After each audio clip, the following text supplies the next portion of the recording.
Hello guys, we are live at the Karen Kando show and my name is Heidi. Today is yet another beautiful day. Come on, why? Because today I'll be hosting some special personalities. Very special personalities, guys, and I'm sure you cannot wait to be there. A few weeks have passed and we had one of the most biggest events in Abuja, Queen of Queens Beauty Pageant and Regal Award, and it was nothing short of beautiful, guys. You can also check our page to find out about the highlights of what went down on that day. So talking about what went down that day, what is sweeter than doing an event and finding out to talk to the organizers, the people behind the event, the brain behind the event. Like, it's so sweet, which is why today I'm very elated. I'm so happy, and we are going to have with us people will be joining us. First up, let's start with the queen bee, queen of culture and tourism. Please come in. Please dance, you know. Thank you. Keep on, keep on, keep on, keep on, keep on, keep on, keep on, keep on, keep on. Woo! Woo! Oh my God! Thank you. Please have your seat. Have your seat, lovely. Have your seat, lovely. You see, there are still two seats here. You understand? So I'll show you guys. Who are these seats for? They are not for contestants again. Because I know most of us, we like to see contestants, beautiful faces. Yes, yes. I have beautiful and handsome faces that will be coming to this set. But these people are exceptional. Why? Because they are the brains behind the Queen of Queens Beauty Pageant and Regal Award. I'm talking about no other than Queen Bello and her project manager. Woo! Please use swagger to enter. Swagger. Hey. Keep on. Please have a seat. Woo! Come in. Thank you. Oh my God. Let's see. Woo!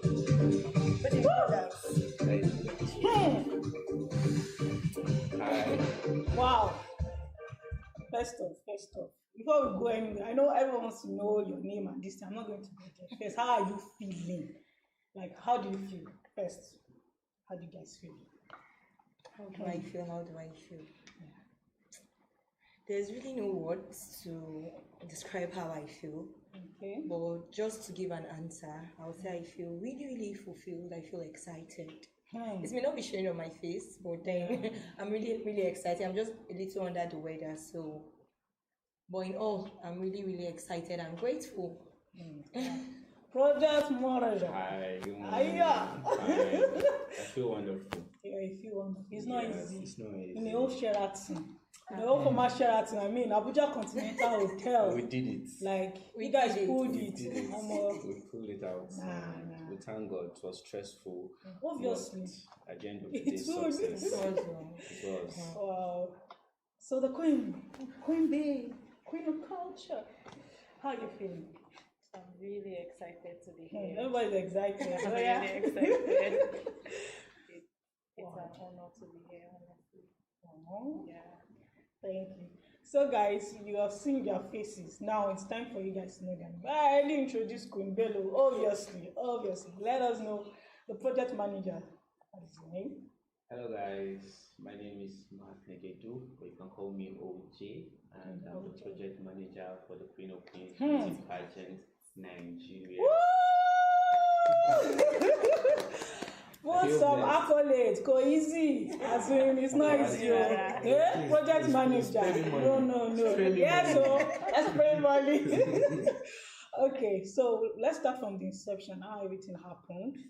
Like, you combined like two events in one. Yeah. You understand? And I'm sure it would have been really stressful, and people will be trying to get what's the motive behind it. Why combining two events? Queen of Queen Beauty Pageant is there, Regal Awards is there, and you said that okay, let us bring it together. What was the motive behind it? My very number one motivation is actually doubt, not self-doubt. Okay. Doubt from other people. Whenever I hear people say you cannot do it, or you now direct it to me, and you say she cannot do it, I'll prove you wrong. So my number one motivation is doubt, and even at some point self-doubt creeping. Obviously. But to God be the glory, I was able to deal with it. I was able to amidst all the struggle. I won't tell you it was easy. If I tell you it was easy, I am lying. It wasn't easy, but we scaled through and we conquered. And guys, there's just a lot on my mind. Yeah, well, we're going to unpack everything There's today. a lot on my mind. Well, like I said, that's my number one motivation. Doubts from people pushed me into success. That's really nice. Talking about doubts of people that pushed into success, we know how the pageant industry can be.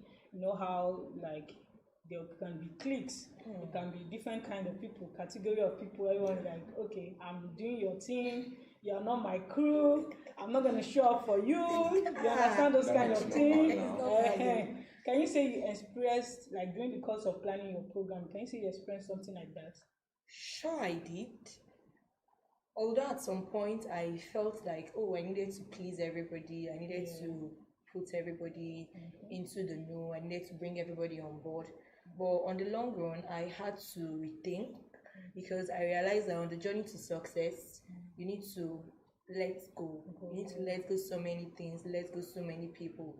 If not, if you want to keep carrying them along, they will only slow you down, they will drag you down. So at some point I really had to, I would not lie, I know I offended so many people, but if there is no offense, there can never be success. So there were lots of people who are like, oh, she didn't reach out to me, oh, she didn't do this, I told her to do it this way, she did it the other way, I told her to do this, but she listened to this other person. But at the end of the day, here we are. I did what I felt was right by my heart and by my team. I would not even lie, I had the most amazing team with me on the journey. My team, they were awesome. They were amazing. I couldn't have done it without them. They were with me on every step of the way. They were always there to say, don't let any negativity come on board. It's positive, positive, positive. And my team are one of the reasons why we are here today discussing the success of the event. Yeah, that's true. So I would actually like to ask a question concerning that. I remember when you were talking giving your appreciation speech, you said something like, oh, you've been in the you just came to Abuja like 2 years ago and everything. Like, I mean, you came to Abuja 2 years ago, meeting people and getting to pull this off. First off, you and your project manager, how did you guys meet? My project manager is a blessing. Oh. I think it's a blessing. I think I met my project manager just early this year. He's also an event planner. He has his own brand, Models Footprint Africa. So he invited me during his event in Nasarawa State to serve as a judge. And I think that was the first time we shared contacts. And I was a judge at his event. And when my event came on board, I reached out to a mutual friend of ours. He's also on my team, Stanley Audu. I reached out to him and told him I needed somebody on my team who can do this. And immediately he referred me to Major OG. And I did not even call. I didn't call. I think I dropped a message on WhatsApp.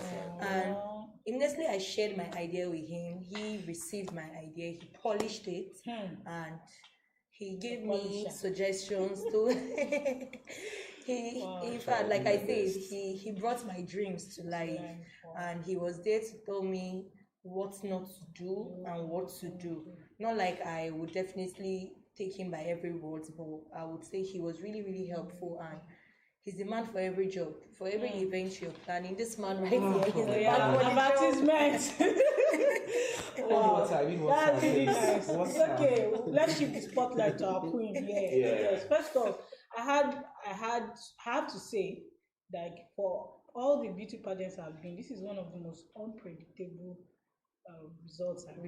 Yes, this is unpredictable, honestly, because I've been to many beauty pageants and this thing, and even right from when the contestants are walking in, you already know, oh, this is the person who's going to win. You understand? This is the person who's going to shine. This person is going to, definitely. And first off, when the winner was announced, I was confused because you guys did something funny. Like, two of you hugged yourself, and I was like, Why they hugging Who is themselves? the winner? You understand? I'm like, who is the winner? Who is the person? Like, I don't understand. It was not later when I saw you putting count. Like, oh, so she's the winner. So, what was the motive behind the whole hugging? Who started the hug? Who initiated it? How? What happened?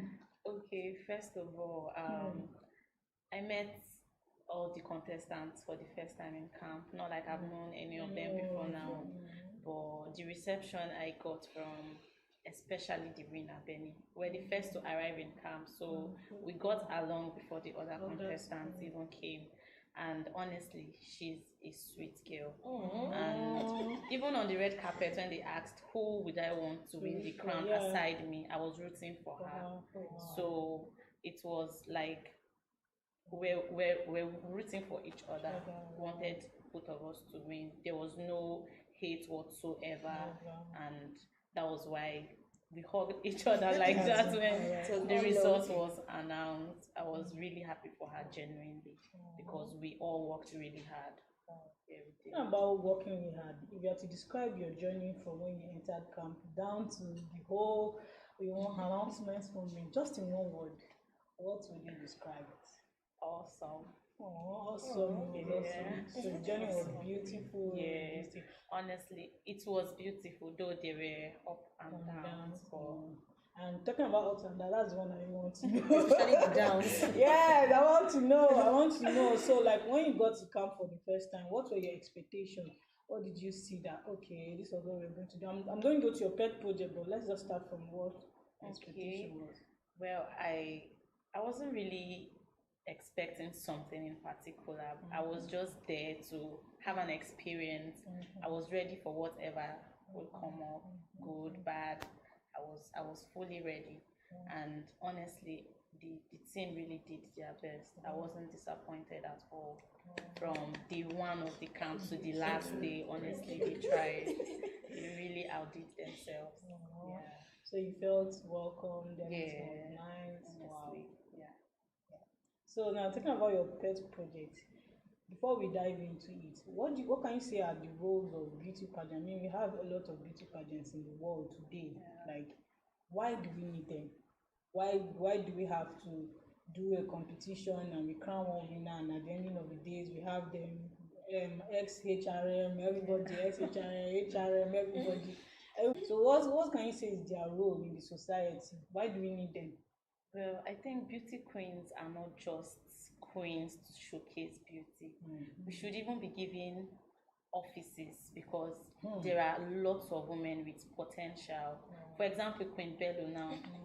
Queen Bello, Queen Bello deserves an office in House of Assembly. Honestly, no, because she's not out there just for herself. She's there to push other young girls, and I'm sure that's my motive too, because since I started doing pageantry, I've always wanted to have a platform where I can help other young girls. I'm very young too, but I know there are people that also look up to me. So I am just here to do my own part and help other people that look up to me in any way that I can. Beauty pageant queens are not just queens with beauty faces and crowns. We have a lot of potentials. If only the society will give us more room to show ourselves. You choke. Hey, keyword. Okay, so talking about your pet project, like for this time now that you've been in the office, what should people expect to see you doing? Well, a lot.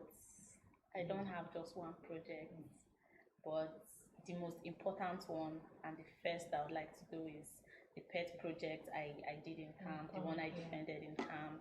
That project is very personal to me. Even when I was defending it in camp, I told them, because I'm currently in school, about to graduate, and my pet project is about sex education, and it's from most of the experiences I've had in the university, and I was the former campus queen, so I had some pet projects in school that I did, and I had the opportunity to have one-on-one conversation with some younger students, and I feel like that topic should not be neglected at all, not just in universities, even in secondary schools. Yeah, so I'm looking to doing a project on sex education, if possible. organize a campaign, an awareness campaign, with the help of health organizations like NACA, National Agency for the Control of AIDS, and the rest of them. Yeah. Yes. Talking like hearing you say all these things just shows how really intentional you are. Because for me, anytime most queens win, next thing I'm seeing them, they are going to school, they are carrying loads, they are doing pad, they are carrying this thing, they take pictures, this, and that's the only thing. But I like the fact that you are calling organizations like health organizations, and you are intentional about which shows that you did a lot of homework. Now, talking about supporters, when we were on the red carpet, we had like a lot of people said, "Oh, they are rooting for you. Doesn't want to say your best. She's rooting for you. Win. I don't know." I was like, okay. It seems you had a lot of supporters. You had a lot of people really showing up for you that day. So, what's the brain behind it? Well, I don't know, honestly. I was just doing my thing. I was just doing my thing. I kind of feel like from the introductory video, I put in my best. I was just doing my thing.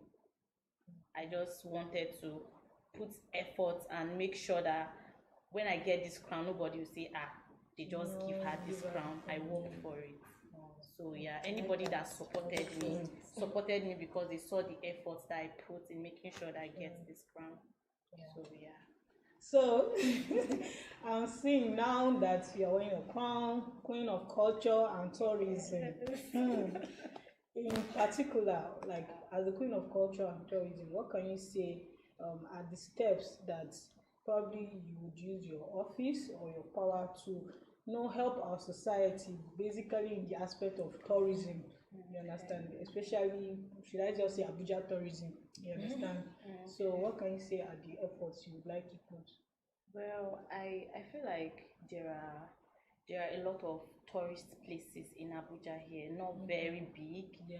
Let's use Almat Farm, for example. Places like that, I feel like very little people know about it. Like, aside people that are in Abuja, outside Abuja, there are so many people that don't know about places like that. And I feel like if given the opportunity, I'll be able to do some kind of publicity on about Almat Farm, for example. I'm just using Almat Farm for example. If I can do a publicity that would make a lot of people know places like that, because I feel like tourism is there's so much money in tourism. I mean, we leave our country all the time going to Dubai, going to Paris, going here, when we have so many beautiful tourist places in Nigeria. Yes. So if even the government, if only they can invest more in some of these tourist places in Nigeria, it would still bring revenue to the country. Sure. That's really nice. So we're rounding up now, but the person I want to ask now, you guys, you met her, you met her. What was your first impression when you met her? I'm not talking about voting or online. When you met her physically and you saw her, bam! I just saw her face, you're like, there's something you see for the first time, you're like, this lady. He should answer. I'm not sure. No, the two of you answer. Yes. He said, I'm not sure. This lady. So, what was your first impression? Let's start from project manager. Yes. What was your first impression? You must not say the same thing. No, Okay. the same thing. Well, firstly, when I encountered her in camp, I saw hard work. Yes, I saw hard work, I saw focus, and I saw dedication. Hope you're not saying because she's here. No, not that. Not that. She had one of the best pet project defense. Her pet project was inspiring and it was wonderful. You know, when someone already knows what she wants before she goes to camp or before she wants to compete, that was actually what I saw. There are candidates that you see who come up with ideas at the very moment, maybe while they are there, they don't know what they want like before going. ideas. It's like borrowed ideas, yeah. Some of them go online that very moment, okay, what should I do? Let me see what others are doing. She knew exactly what she wants. And there was a particular question she was asked there, and she said something like, she's a victim, I think something like that, if I'm not mistaken, which is what has been driving her to execute such a project. So you know there is passion.